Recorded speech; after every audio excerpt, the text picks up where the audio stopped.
an interesting part of the session. Perhaps we could ask the speakers in this session to come on up and join me on the podium. And as Dr. Liu said a little while ago, imaging is everything, and we know that everyone believes that here because this morning we even saw a surgeon who was dressing up with a lot of images. So yes, images are everything. We come to a session on isotopes in diagnosis and therapy, and I'm sure that that will be quite interesting. I'm really impressed with how the patients and the lay people who are at this meeting can hold down a chair all day long. The doctors in this room are only here because they'd be ashamed to walk out while you're still sitting and listening. I was told we have 100 minutes to do this talk, so there are 5 talks, 4 speakers. Dr. Reed isn't here. And I'll ask the speakers to try to keep it just under 20 minutes apiece so that there'll be time for a minute or two of questioning at the end. With that, I'll ask Dr. Buscombe to lead off. He's a nuclear physician I've known for more than 25 years at the Royal Free Hospital in the other London from where I am. And he's going to talk to us about the logic of nuclear imaging. Thank you very much. This talk was actually prepared for the UK Net Foundation, so I offered to give it as well. In fact, it's been covered quite nicely by some of the work this morning, so I might go through some of this a little faster. I hope I can get the technology to work. It may seem strange, but before the 1990s, very few tumours had any form of consecutive imaging. We're all used to having, I'm sure as patients, having CT scans, or us as doctors viewing CTs or MRs. But really, it's a modern invention in oncology, and it's only really been used widely for about 20 years. Even I remember as a medical student at Johns Hopkins, it was quite a rare thing for patients to have repeat imaging. So why do we do imaging? Well, obviously to identify pathology, so that is primarily done by biopsy, of course. Characterize pathology, for example, with an ultrasound scan. Most useful, I think, to stage disease, decide what kind of treatment is appropriate, to guide therapy, to again decide how we're going to treat the patient, and then obviously the follow-up scan to work out if it's worked. Now, we've been talking about the range of tests that can be done, and you can see the list here, and some of them have been discussed already this morning. Ultrasound is still of some use, not particularly liked because it's not very expensive, and these days everyone thinks it's expensive, but it actually does have a much better resolution in the liver than either MR or CT, and has the advantage that you can use it to help biopsy. So when somebody suggests an ultrasound and possibly a biopsy, don't poo-poo it because it's not costing hundreds of dollars. It might actually be a very good test for you. Also, in patients who have MEN1, some of these patients may have problems with thyroid disease, parathyroid, or MEN2 with medullary cell carcinoma of the thyroid. An ultrasound of the thyroid is a very good way to look at the thyroid. Simple, with no radiation dose. Sorry, it doesn't cost a lot of money. Here's an ultrasound of a carcinoid in the liver, and you can see you get a very nice clear picture. And you see the edge of the carcinoid, and a good radiologist can use that to put a needle in if they need to get a tissue diagnosis very easily and quickly and almost painlessly for you. Sorry, the technology is now not working. The basis of most of the work we've seen is triple phase CT, and I will reiterate that you do need to have triple phase or multi-phase CT. And I think it doesn't really matter where that CT is done, but it does have to be done properly. And I think there is a point sometimes where guidelines are useful, and that is in technical aspects to make sure that things are done correctly. And if you find that your local hospital is not doing it correctly, unfortunately it may mean that you do have to go to a centre of excellence for imaging. We've had a mixed response in the UK. Some patients, their local hospital will learn how to do it properly and do it, and send discs that are perfect. Other places, there's no way on earth they seem to be able to cope with it. So sometimes you're going to just have to travel for the best scan. And unfortunately that's just true because the competence and abilities in different places. Now, of course, we can put scans on CT. They can be read anywhere, including at the Centre of Excellence. So the ideal would be you have your scans done locally, and those scans are sent, or you take them to the Centre of Excellence, and they can then be reread by the expert radiologist who sees these all the time. Exactly the same thing as with the oncologist. You don't want a radiologist who only sees one scan a year. You want a radiologist who reads your scans, who sees 10, 20, 30, 40, 100 scans a year. Our radiologists see nearly 20 scans a week with neuroendocrine tumours. That's the difference. So, however, the radiation dose is quite high, so we do try to reduce the rate at which we do it. So, in patients who are not under active treatment, we normally have a minimum of 6 months, sometimes 12 months between CT scans, unless the patient has a fast-growing tumour or is on active treatment, to try and keep the radiation dose down, because we want to keep you alive a long time. We don't want to give you a high radiation dose over that time. So this is a baseline CT. You can see that there's an area of darker grey, which could represent a tumour metastasis, and indeed, when you give contrast, there's increased blood flow, which confirms that that is indeed where there is the metastatic neuroendocrine tumour. MR, well, again, this is particularly useful in the liver. It's useful for staging for surgery, and sometimes can find tumour that CT doesn't find, because CT just depends on tissue densities, and if they're very similar to liver, they may not see it. MR is really basically looking at water content, and as we know, these tumours are quite vascular, so they do sometimes deliver a higher signal than surrounding liver. And this can be helped by the use of things like contrast agents such as gadolinium. Unfortunately, both MR and CT with contrast are not very good if you have renal failure, and you may need to have alternate testing done. You also use something called an MRCP, which is one of these things with MR, but that's to look at your pancreas and gallbladder, particularly if there's a problem with tumour squeezing on the gallbladder or on the biliary tract. It can enable to see whether or not there's dilatation in the biliary tract, which might mean that you need to have that treated, for example, stented. Also, again, patients with multiple endocrine neoplasia, MR of the pituitary can be very useful. So here we have an MR of the liver, and very kindly my radiologist has put some markers on to show you the area of high signal, which is where the tumour is. And this is a gastronoma arising from the stomach wall, which you can also see very nicely on this MR scan. In this particular case, fortunately, it's just in the stomach with no tumour outside. Endoscopic ultrasound is particularly useful at looking at the pancreas. You wonder why that is, but anatomically the stomach lies very close to the pancreas, and if you can put an ultrasound through an endoscope, which isn't the pleasantest thing, but it's not too bad, they can get very close to looking along the line of the pancreas and find small pancreatic tumours. And again, it's probably useful before anybody wants to operate on your pancreas, somebody does in the US, just to make sure that there's only a single tumour and they're not missing that little one in the tail that they need to get as well. And for example, things like insulinomas that could be negative on functional imaging and on anatomical imaging can be found by EUS. And here we have an insulinoma. The sort of round bits at the top are the sort of echo origin from the probe, and the bits that's arrowed very nicely on this image, which has been provided, you can see I stole from the internet, shows you very nicely the tumour, where there's an area of acoustic shadowing. Ultrasound just uses sound waves.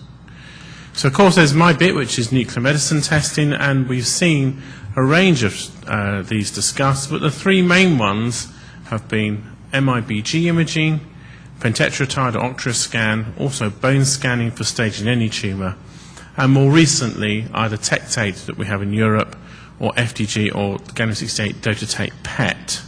But these are not routinely used even in many European centres.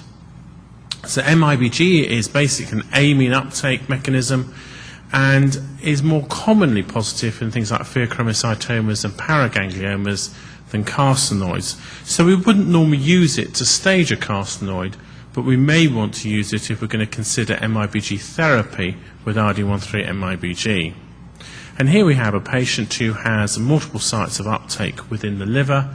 This is just a whole body image. You can very clearly see the extent of disease, and this patient would be suitable for treatment with RD131 MIBG if you wish to treat them.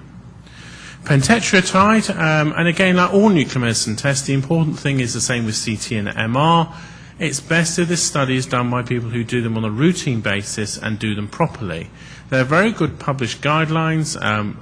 Professor Krenning, for example, has helped to produce the European guidelines, which are excellent, to make sure that when you go, the best possible information is gained from your scan. And again, it may be your local hospital is okay. It may be that you need to go to a centre of excellence for scanning. Your centre of excellence will tell you that. I know it can be inconvenient to travel so many hundred kilometres or miles if you're American for 2 days, but it's important that if we want this scan done, we get the best possible information for you.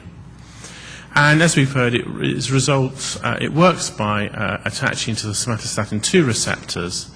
And we use it for staging, but also for treatment with either lutate or yttrium, as we'll be discussing later. And these ones tend to be more positive in carcinoid-type tumours, less so in things like insulinomas. And this is the work from Professor Krenning. And here we have a whole-body image of a patient with a midgut carcinoid showing widespread disease. Now, the advantage over a CT scan is they don't normally CT the head, so you wouldn't know about the skull metastasis if you just relied on CT. Likewise, the metastasis in the right femur. Now, that could cause a problem, because if that grows, there's a possibility of a fracture. So that would need to be investigated with either an X-ray or a CT of that area to determine if any further treatment is needed. So one of the advantages of the nuclear techniques, they're holistic. They look at the whole patient. So they don't replace CT and they don't replace MR, but they provide good complementary information. This is from Eric's paper that shows the sensitivity of this. And just to show you how good it was, I can't remember how many months it took you to collect your first 1,000 patients, Eric, but I remember being bowled over. I think this was the first nuclear medicine paper I ever saw that had more than 20 patients in it when you published in the European Journal. And we just looked at this and said, wow, that's brilliant. And I think it's just and this was in the very early days, wasn't it? 20 years ago almost, you published this? Just to show just how good this agent is. There is some uptake in non-neuroendocrine tumour sites, but I think we've learned how to deal with that. It may mean, for example, that you need to biopsy. For example, occasionally we see breast uptake in women. We always refer patients into a breast clinic. Sometimes this is a breast metastasis from neuroendocrine tumour, but sometimes there's a curable new primary breast cancer that we can identify and treat. Remember, if you've been looked after by one set of cancer doctors, if you do get another cancer, there's a good chance you'll have it found early and it will be curable. Remember that. So we always look at everything. This shows why we do SPECT. This is a whole body image. It looks fairly normal with a normal distribution of indemocratide.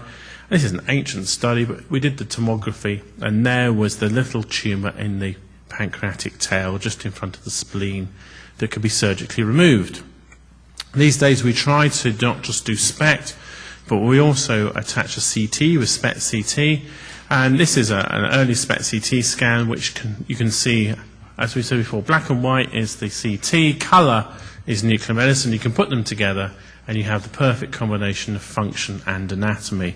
And this has helped us to improve what we call the specificity, to be more accurate in our reporting.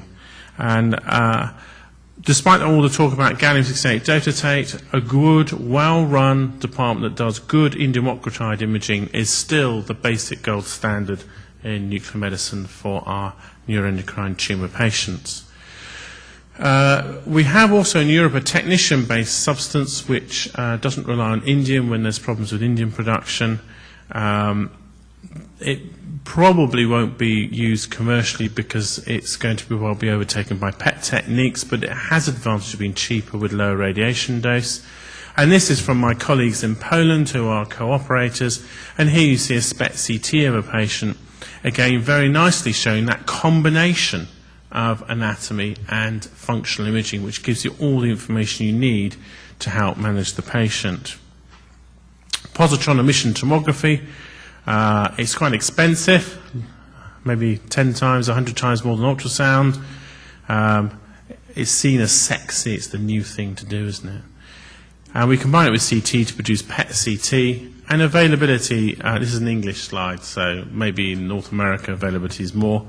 I think the US may be more than Canada.